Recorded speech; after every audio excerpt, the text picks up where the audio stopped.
ఆత్మీయత లేకపోతే నీలోకి ఏమో వస్తుంది తెలుసా? నీలో దేవుని శక్తి లేకపోతే నీలోనికి ఏమో వస్తుంది తెలుసా? నీలోనికి దురాత్మ వస్తూ ఉంది. నీలో దేవుని శక్తి లేకపోతే, దేవుని ఆత్మ లేకపోతే నీలోనికి ఏమొస్తుంది తెలుసా? దురాత్మైన ఆలోచనలు నీలోనికి వస్తాయి, దురాత్మమైన తలంపులు నీలోనికి వస్తాయి. నువ్వు చెడును చూస్తావు, చెడు మాట్లాడుతావు, నువ్వు పాపం చేస్తావు, నువ్వు అబద్ధాలు ఆడుతావు, నువ్వు అన్యాయం చేస్తావు, నువ్వు ఇతరులకు మోసం చేస్తావు. ఎవరు లేకపోతే, యేసయ్య లేకపోతే నీ బ్రతుకు ఏమవుతుంది తెలుసా? శూన్యంగా మారిపోతూ ఉంది. ఎందుకంటే నువ్వు తప్పు చేయడానికి ఎక్కువ మొగ్గు చూపిస్తావు. ఎందుకు చూపిస్తావు? ఈ లోకము ఎవరిది? ఈ లోకము సాతాను లోకము. ఈ లోకములో ఎవరు ఉన్నారు తెలుసా? సాతానుడు సంచరిస్తూ ఉన్నాడు. ఈ లోకములో సాతాను తిరుగుతూ ఉన్నాడు. ఎవరిని మింగుదునా అని తను గర్జించి సింహం తిరుగుతూ ఉన్నాడు.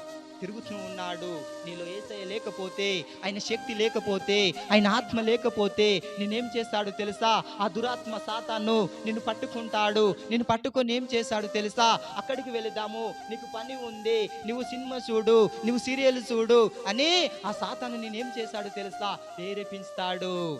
నేనేం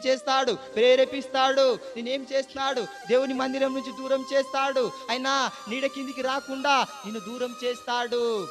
నువ్వు ఎప్పుడైతే వాక్యం వింటుంటావో, ఎప్పుడైతే నువ్వు బైబిల్ చదువుతుంటావో, ఎప్పుడైతే దేవుడి నీడ కిందికి వస్తావో, దేవుడు ఏం చేస్తాడు? నీ చుట్టూ కంచె వేస్తాడు.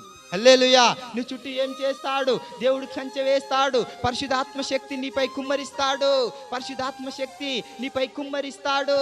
దురాత్మ ఏ విధంగా ఉంటుంది? దయ్యం ఏ విధంగా ఉంటుంది? దురాత్మ అంటే ఒక పొగ వల్లే ఉంటుంది. అది దానికి శరీరం లేదు. ఈ సాతానుకు శరీరం లేదు. ఈ సాతాను ఎక్కడి నుంచి త్రోయబోయేవాడాడు కిందికి? అయినా సభ పర్వతం నుంచి కిందికి తొయ్యి వేయబడ్డాడు. అంటే అక్కడ ఆ సభ పర్వతం అందు ఈ లూసిఫర్ అనే దూత అక్కడ ఆ సభ పర్వతం మందు ఉన్నారు. అంటే ఆ సియోను పట్టణం మందు, ఆ దేవుని స్థలం మందు ఉన్నారు. దేవుడు ఏం చేశాడు? ఈయన మంచి జ్ఞానం గలవాడు. ఈ లూసిఫరు అనే వ్యక్తి ఆయన దూతలలో ప్రధాన దూత. ఎవరు?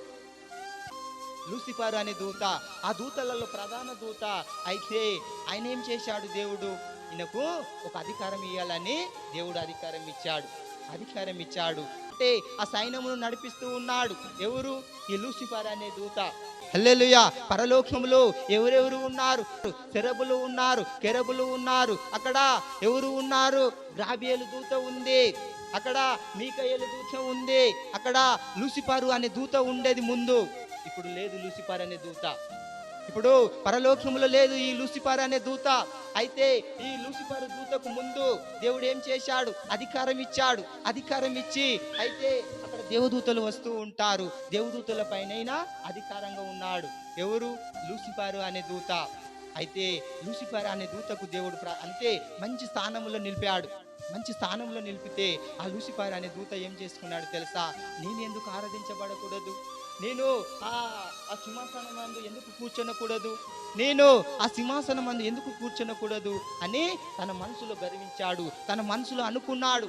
ఎవరు? ఈ లూసిఫర్ అనే దూత. అయితే దేవుడు సమస్తం ఎరిగినవాడు. హల్లెలూయా! దేవుడు సమస్తం ఎరిగినవాడు. తను ఏం చేశాడు తెలుసా? ఆ విషయం తెలుసుకున్న క్షణమునే తనను కిందికి నెట్టివేశాడు.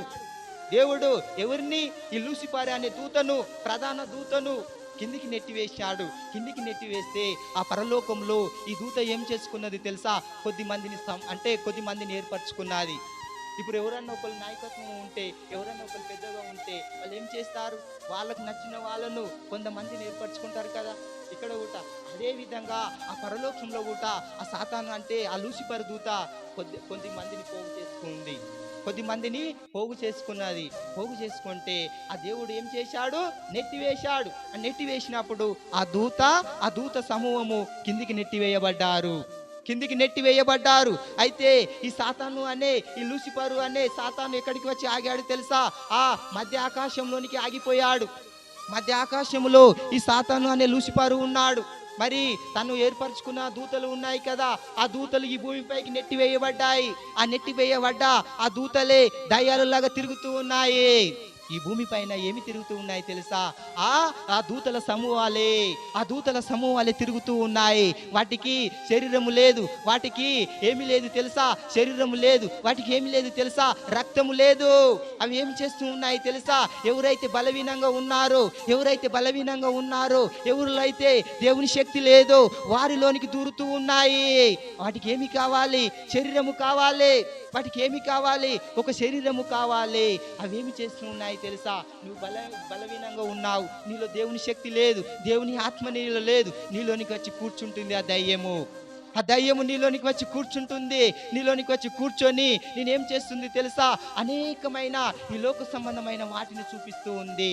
ఈ లోకములోని అంటుంది, నువ్వు తాగుము, నువ్వు తినుము, నువ్వు సుఖించుము. నువ్వు తాగుము, నువ్వు తినుము, నువ్వు సుఖించుము అంటుంది. ఇంకేమంటుంది తెలుసా? నువ్వు మందిరానికి పోకూడదు, నువ్వు ఎక్కడికి వెళ్ళాలి? మనం షాపింగ్ చేయాలి. నువ్వు ఏమి చేయాలి తెలుసా? నువ్వు మంచి బట్టలు ధరించుకోవాలి అని ఆ దూత చెప్తూ ఉంది. ఏ దూత? దురాత్మ దూత. తను ఏం చేస్తూ ఉంది తెలుసా?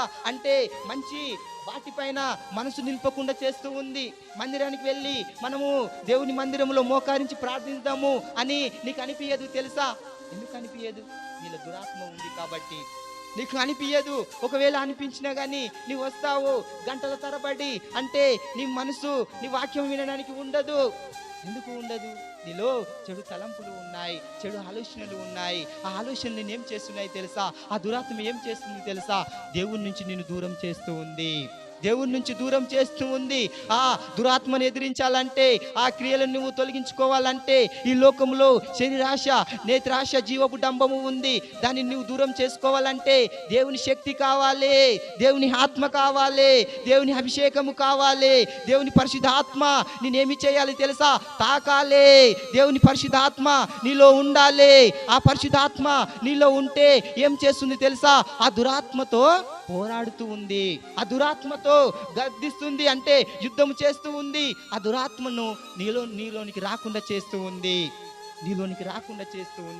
నువ్వు పొందుకున్నావా? పరిశుద్ధాత్మను పొందుకున్నావా? దేవుని శక్తిని పొందుకున్నావా? నువ్వు భాషలు మాట్లాడుతూ ఉన్నావా? నువ్వు ఆత్మతో నింపబడ్డావా? ఆత్మతో నింపబడితే నీ మనసు ఏమంటుంది తెలుసా? నా మందిరానికి వెళ్ళాలి, నా దేవుని ఆరాధించాలి అని నువ్వేం చేస్తావు తెలుసా? కన్నీటితోని ప్రార్థన చేస్తావు. హల్లెలూయా. నువ్వేం చేస్తావు తెలుసా? నువ్వు రోదన చేస్తావు. తండ్రి నాకు శక్తి దయచేయి, యేసయ్యా నీ ఆత్మ దయచేయి, నా కుటుంబాన్ని మార్చుకోవడానికి శక్తిని దయచేయి అని నువ్వు ప్రార్థన చేస్తావు. చేస్తున్నావా? ఆ విధంగా ప్రార్థన చేస్తూ ఉన్నావా? నువ్వు ప్రార్థన చేస్తూ ఉన్నావా? నీ కోసం ప్రార్థన చేసుకుంటూ, నీ పిల్లల కోసం ప్రార్థన చేస్తూ, నీ భర్త కోసం ప్రార్థన చేస్తూ నువ్వు జీవిస్తూ ఉన్నావా? నువ్వు జీవిస్తూ ఆ విధంగా నువ్వు ఉంటే ఆత్మను పొందుకున్నట్లే.